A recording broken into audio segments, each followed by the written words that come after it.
تعلیمات کیا ہے؟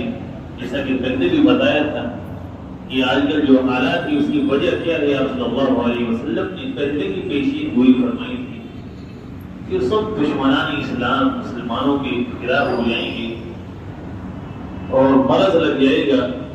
دو مرض آپ صلی اللہ علیہ وسلم نے بیان فرمائے تھے، حکم دنیا وکراہیت الموت۔ ایک تو لوگ دنیا سے حد درجہ محبت کریں گے اور اس کی محبت بھی وہ اللہ سے اور شریعت سے، رسول اللہ صلی اللہ علیہ وسلم کی تعلیمات سے، بلکہ اپنے دین سے بالکل غافل ہو جائیں گے۔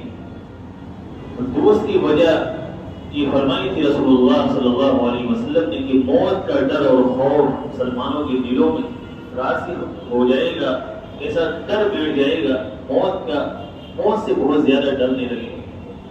تو یہ دو مرض لگ جائیں گے۔ تو آج کل وہی حالات ہیں۔ تو سب سے پہلے یہ دونوں بیماریوں کو ختم کرنا ہے۔ دنیا کی محبت دل سے نکل جانی چاہیے، اللہ اس کے رسول کا حکم ہماری سب آنکھوں پر ہونا چاہیے۔ اور اسی طرح دوسری جو تعلیم گزشتہ جمعے بتائی گئی کہ خوف اور دہشت اور اسی طرح بزدلی یہ مسلمانوں کا شیوا نہیں ہے۔ ایک مسلمان کو ہمیشہ اس کی جو صلاحیت ہے اس کے اندر شجاعت اور بہادری ہونی چاہیے۔ کبھی بھی حالات سے مسلمانوں کو ڈرنا نہیں چاہیے۔ اس سے بھی خطرناک اور پرفتن دور مسلمانوں پر گزرے گے۔ ایسے ایسے حالات آئیں گے جو ناقابل بیان ہیں۔ آج کل جو حالات ہیں، جو ظلم و ستم کی جو داستان اب لکھی جا رہی ہے، یہ کوئی خاص نہیں ہے۔ اس سے زیادہ ظلم و ستم ہمارے سے پہلے جو آبا و اجداد گزر چکے ہیں، انہوں نے اس سے زیادہ ظلم و ستم کو سہا ہے۔ چنانچہ تاتاری جو فتنہ ہے اس کا آپ نے بھی بار بار نام سنا ہوگا، چنگیز خان، ہلاکو خان، ان کی ویڈیو بھی آتی رہتی ہے، بنائی جاتی طرح طرح کے سیریل اور تغل کے نام سے۔ چنانچہ وہ ایک ایسا فتنہ تھا، ایسا خطرناک فتنہ تھا اس دنیا کے اندر۔ مورخین نے لکھا ہے کہ اس کو قیامت صغریٰ اس کو لکھا ہے کہ یہ قیامت تھی جو قائم ہوئی تھی۔ ابن اسیر رحمۃ اللہ علیہ جو اس کی عینی شاہد ہے، انہوں نے اپنی کتاب کی اندر البدایہ والنہایہ کے اندر لکھا ہے کہ اگر کوئی شخص یہ دعویٰ کرے کہ قیامت سے لے یعنی حضرت آدم علیہ السلام کی پیدائش سے لے کر اب تک اس دنیا پر کوئی ایسا واقعہ پیش نہیں آیا تو اس کے دعویٰ غلط نہیں ہوگا۔ اور آگے مزید فرمائیں کہ قیامت تک آنے والے جتنے فتنے اور واقعات کے ظلم و ستم کی جو آخری حد اور داستان ہے، وہ شاید یاجوج ماجوج کے فتنے کے علاوہ کوئی ایسا فتنہ نہ ہو جو اس دور میں پیش آیا تھا، فتنہ تاتاری۔ اور وہ بھی کچھ مسلمانوں کی ناسمجھی اور بدعملی کی وجہ سے وہ پیش آیا کہ قوم مسلمانوں کی ایسی سخت دشمن ہوئی کہ انہوں نے کوئی عالم اسلام کی اسلامی سلطنتوں کی اینٹ سے اینٹ بجا دی، اور ایسا محسوس ہونے لگا کہ پوری دنیا کے اندر اسلام اور مسلمانوں کا وجود باقی نہیں رہے۔ چنانچہ لکھا ہے مورخین نے کہ دارالخلافہ دارالحکومت جو تھا اس وقت اسلامی سلطنتوں کا وہ بغداد اور عراق تھا، انہوں نے اس کی ایسی اینٹ سے اینٹ بجائی، ایسا ظلم و ستم کیا کہ ہزاروں لاکھوں مسجدیں، مدرسے، خانقاہیں، کتابیں سب جلا کر تباہ و برباد کی۔ اور ظلم و ستم اتنا کیا، اتنا قتل و غارت کیا، لکھا ہے کہ ہر چوراہے پر، راستوں پر انسانی لاشوں کے ایسے ڈھیر ہوتے تھے، دور سے ایسا نظر آتا تھا جیسے کوئی ریت کے ٹیلے ہو جو انسانوں کے جسم کے انبار اس طرح لگے ہوئے تھے۔ اور جب بارش ہوتی تو ان کی صورتیں پست ہو جاتی لاشوں کی، اور بدبو اور تعفن کی وجہ سے لوگ اور زیادہ مرتے تھے۔ تقریباً جب گنتی کی گئی تو 18 لاکھ سے زیادہ مسلمانوں کو وہاں پر قتل اور شہید کیا گیا۔ تو ایسی ظلم و ستم کی داستان تھی۔ جنہوں نے دیکھا ہے کہ بغداد جو دارالخلافہ اور دارالحکومت تھا اور دنیا کا سب سے پر رونق اور سب سے بڑا علوم و فنون کا شہر تھا، 40 دن تک انہوں نے قتل و غارت گیری کی۔ 40 دن کے بعد کوئی عراق کے اندر، بغداد کے اندر لوگ پورا عراق برباد اور ویران ہو چکا تھا، لوگ راستوں میں اور کہیں نظر نہیں آتے. ایسے حالات، ایسے پرفتن دور میں مسلم، لیکن یاد رکھیں یہ سب کیوں ہوا؟ اس وقت کی جو حالات دیکھیں گے کہ مسلمانوں کے اندر بزدلی، کم ہمت اس قدر پیدا ہو چکی تھی کہ اگر ایک شخص، تاتاری شخص ایک گلی کے اندر گھستا اور 100 لوگ، 100 مسلمان وہاں پر ہوتے تو کوئی اس کا مقابلہ نہیں کرتا اور وہ 100 کے 100 کو آ کر قتل کر دیا کرتا تھا. ایک شخص سے کہتا کہ اس چٹان کے اوپر، پتھر کے اوپر اپنا سر رکھو، میرے پاس خنجر نہیں، میں لے کر آتا ہوں. چنانچہ اس شخص کے اندر اتنی بزدلی ہوتی کہ وہ اپنی چٹان سے اپنا سر نہیں اٹھاتا تھا، وہاں سے بھاگتا نہیں تھا، مقابلہ نہیں کرتا تھا. وہ شخص آتا اور اس کو قتل کر دیا کرتا. ایک عورت آتی اور 20 مردوں کو صفوں میں اور لائن میں کھڑی کرتی، کہتی کہ میرے پاس ابھی تلوار نہیں ہے، میں لے کر آتی ہوں. چنانچہ وہ تلوار لے کر آتی شہر سے، اور یہ 20 کے 20 اسی طرح بزدلوں کی طرح اسی طرح کھڑے رہتے اور وہ آ کر ایک ایک کو قتل کر دیتے. تو یہ بزدلی کی حالت تھی. تو بزدلی جس قوم کے اندر پیدا ہو جاتی ہے، کم ہمتی جس قوم کے اندر پیدا ہو جاتی ہے، وہ قوم کبھی ترقی نہیں کر سکتی. تحمل اور برداشت اور بردباری یہ ایک الگ چیز ہے. کسی چیز کو برداشت کرنا، تحمل کرنا یہ ایک الگ چیز ہے، لیکن بزدلی کا پیدا ہو جانا یہ کسی بھی زندہ قوم کا یہ وصف نہیں ہے. اسی لیے کہتے ہیں مولانا ولی رحمانی رحمت اللہ علیہ کہا کرتے تھے، وہ احتیاط جو بزدلی کا تحفہ دے، وہ برداشت جو بے عملی تک پہنچا دے، وہ صبر جو ظلم مسلسل کی حسین تعبیر تلاش کرے. تو ایسے ظلم، ایسے صبر کی کوئی ضرورت نہیں ہے. ایک زندہ قوم کے لیے یہ سارے وصف یہ ناگوار ہے، ناقابل قبول ہے. مولانا حسین مدنی رحمت اللہ علیہ کا مشہور قول فرمایا کرتے تھے کہ مجھے ظالم پر اتنا غصہ نہیں آتا جتنا مجھے مظلوم کے اوپر آتا ہے. کہ وہ اپنے اوپر ہوتے ہوئے ظلم کو برداشت کرتا رہتا ہے اور اس کے خلاف آواز نہیں اٹھاتا. ظلم سہنے سے بھی ظالم کی مدد ہوتی ہے. اس لیے کہ مسلمان کے اندر بزدلی کبھی پیدا نہیں ہونی چاہیے. اس کو باہمت اور بلند حوصلہ اس کو ہونا چاہیے. موت کا خوف یہ اس کے دل سے بالکل نکل جانا چاہیے. موت اٹل ہے، وقت پر آئے گی، لیکن یاد رکھیں کیسے بھی حالات آ جائیں گھبرانا نہیں ہے. خوف اور ڈر کا ماحول پیدا نہیں ہونے دینا ہے. صحابہ کرام رضوان اللہ علیہم اجمعین کی سیرت کو آپ پڑھیں. گھروں میں بہت زیادہ ضرورت ہے صحابہ کرام رضوان اللہ علیہم اجمعین کی سیرت کو پڑھنے کی. فضائل اعمال کے اندر شیخ زکریا رحمت اللہ علیہ نے واقعات لکھے ہیں، آپ اٹھائے دیکھیں، بچوں کو سنائیں. آج ہی تعلیم میں ایک واقعہ پڑھا، تعجب کریں گے اس وقت کے صحابہ کرام کے بچے کتنے باہمت اور باحوصلہ اور کس طرح شجاعت اور بہادری کے پیکر ہوا کرتے تھے. کسی کے خلاف ظلم کو برداشت نہیں کرتے تھے.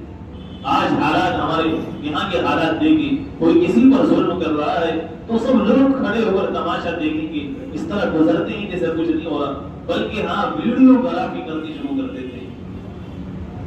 حالانکہ حدیث میں انصر اخاک ظالما او مظلوما، کہ اپنے بھائی کی مدد کرو چاہے وہ ظالم ہو یا مظلوم ہو.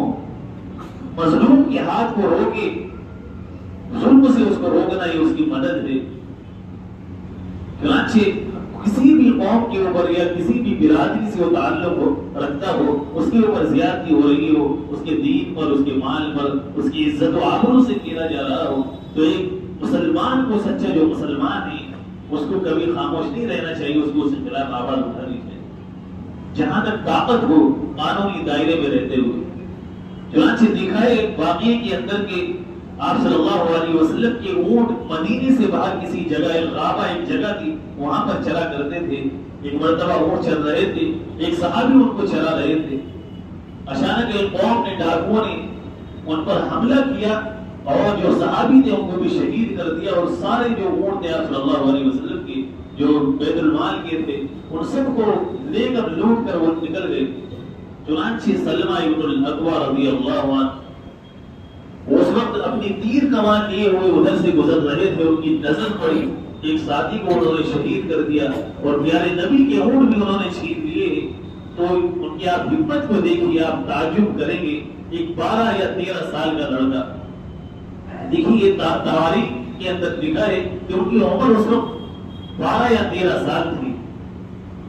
چنانچہ انہوں نے سب سے پہلے ہوشیاری اور عقل مندی کا ایک مظاہرہ کیا، سب سے پہلے ایک اونچے ٹیلے پر چڑھے، پہاڑ پر چڑھے اور بلند آواز سے مدینے کی طرف روک کر کے آواز دی کہ لوگوں، رسول اللہ صلی اللہ علیہ وسلم کے ساتھی کو قتل کر دیا گیا، شہید کر دیا گیا اور آپ کے سارے اونٹ کو وہ لوٹ کر لے گئے۔ بلند آواز سے انہوں نے اعلان کیا تاکہ لوگوں کو پتہ چلے، وہ مدد کو آئے۔ اور پھر اسی پر بس نہیں کیا، فوراً جو قوم تھی، جو ڈاکو تھے، ان کے پیچھے فوراً دوڑے۔ اتنے بہادر تھے، دکھا ہے اتنی تیز دوڑا کرتے تھے کہ عربی جو گھوڑا ہے اس کو بھی پیچھے چھوڑ دیا کرتے تھے۔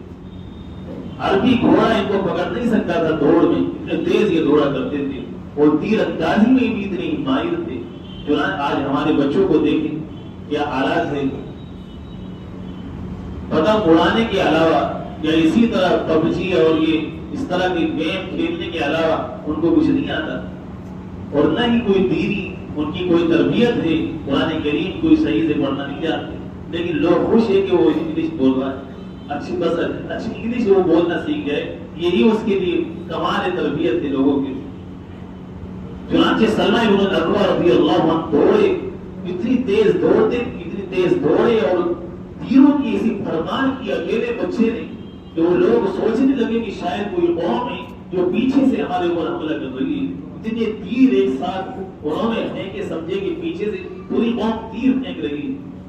ایک 13 سال کا بچہ آپ دیکھیں کتنی زیادہ جو جماعت تھی اس کا مقابلہ کر رہا ہے، وہ دوڑ رہا ہے ان کے پیچھے اور شعر پڑھ رہا ہے، انا بن الاکوع اليوم یوم الزرع، کہ میں اکوع کا بیٹا ہوں اور آج سخت جنگ کا دن ہے، میرے سے بچ کر کوئی جانے والا نہیں ہے۔ چنانچہ تیر اندازی کرتے ہوئے ان کو زخمی کیا، کوئی اسی طرح جاتے رہے۔ کہتے ہیں کہ سارے اونٹ جو رسول اللہ صلی اللہ علیہ وسلم کے انہوں نے چھینے تھے وہ سب میرے پیچھے ہو گئے، یعنی اتنے تیز دوڑ لڑے تھے، اتنی تیز دوڑا کرنا دشمنوں کو، وہ سب اونٹ انہوں نے چھوڑے، وہ بھی پیچھے رہ گئے اور اکیلے ان کے پیچھے دوڑتے رہے، یہاں تک کہ ان کے بہت سارا مال غنیمت بھی انہوں نے چھوڑ کر وہ بھاگ گئے، شاید تو ان کی وجہ سے رک جائے۔ پھر پیچھے سے صحابہ کی جماعت آئی، انہوں نے پھر ان کا مقابلہ کیا، تو اکیلا ایک بچہ 12 یا 13 سال کا، اس کی آپ ہمت اور حوصلے کو دیکھیے، پوری قوم کے صرف ان کو شکست نہیں دی بلکہ ان کے ہوش و حواس کو بھی گم کر دیا، اور رسول اللہ صلی اللہ علیہ وسلم کا تو چھینا ہوا مان کا وہ بھی واپس دیا۔ یہ ہمارے صحابہ کرام رضوان اللہ علیہ اجمعین کی اولاد تھی۔ آج ہم دیکھیں اپنے بچوں کو کیسے حالات تھے، ایک بچے کو پانی پکڑنے کا جو گلاس ہے اس کا سلیقہ نہیں ہے، اس طرح پکڑ کر دے کر آتا ہے جیسے ٹوائلٹ کا لوٹا پکڑا ہو۔ تربیت یہ حالت ہے، نہ دین کے بارے میں تو ان کے والدین کو خود کوئی فکر نہیں ہے کہ میرے بچے کو قرآن کریم پڑھنا آیا ہے نہیں، وہ نماز صحیح طریقے سے پڑھتا ہے نہیں، تو یہ ہماری تربیت ہے۔ ابھی پچھلے جمعے میں میں نے بیان کیا کہ 15 اگست کی جو حالت تھی ہمارے اس محلے کی، بلکہ پوری دہلی کے اندر اتنی زیادہ عیش پرستی اور اتنا گناہ اور اتنی معصیت غیروں نے نہیں کی ہوگی جتنی مسلمانوں نے کی ہے۔ خود والدین ان کے شریک تھے، یہ کیسے والدین ہیں جو اپنی اولاد کو اس طرح بالکل آزاد چھوڑ دیتے ہیں اللہ کی معصیت اور نافرمانی کرنے کے لیے۔ جو لوگ جو ہمارے بڑے گزرے ہیں کتنی محنتوں سے، کتنی قربانیوں کی بدولت یہ ملک آزاد ہوا۔ یہ دہلی کے اندر آپ اس کی تاریخ تو پڑھیں، کوئی شاید کوئی چوراہا یا کوئی درخت ایسا نہیں تھا جس پر علماء دین کی گردنیں نہ لٹکی ہوئی ہو۔